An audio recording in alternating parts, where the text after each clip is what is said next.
ಇದು ಕೇಂದ್ರ ಬಿಂದು. ಕೇಂದ್ರ ಬಿಂದುವಿನಿಂದ ಇಲ್ಲಿ ವೃತ್ತದ ಪರಿಧಿಗೆ ಹಚ್ಚಿದ್ರೆ ತ್ರಿಜ್ಯಕ್ಕೆ ಇಂಗ್ಲಿಷ್ದಾಗ ಆರ ಹೆಸರು ಕೊಡ್ತಾರೆ.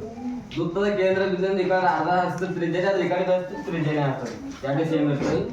ಈ ಕಡೆಗೆ ತ್ರಿಜ್ಯ ಐತ್ರಿ, ಈ ಕಡೆ ಒಂದು ಆರ ಹೆಸರು ಕೊಡ್ತೀನಿ. ಇದು ವೃತ್ತ ಬಿಂದು. ಇದು 6 ಕೂಡಿಸ್ತು 2r ಆಗ್ತದೆ. ಇದು ಪರಿಧಿ ಒಂದು ಸಿ ಅಂತ ಹೆಸರು ಕೊಡ್ತೀನಿ. ಸಿ ಅಂತ ಒಂದೇ ಹೆಸರು ಕೊಡ್ಬೇಕಿಲ್ಲ, ಸಿ ಅಂತ ಒಂದು ಹೆಸರು ಕೊಡ್ತೀನಿ.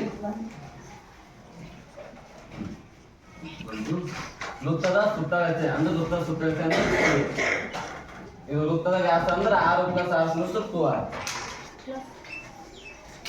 ಇದು ಭಾಗಾಕಾರದಾಗ ಇದು ಗುಣಾಕಾರದಾಗ ತಗೋಬೇಕಿದೆ. ಗುಣಾಕಾರ ಮಾಡಬೇಕು.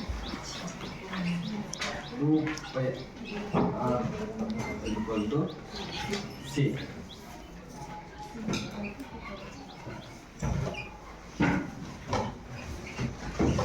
ಸುತ್ತಳತೆ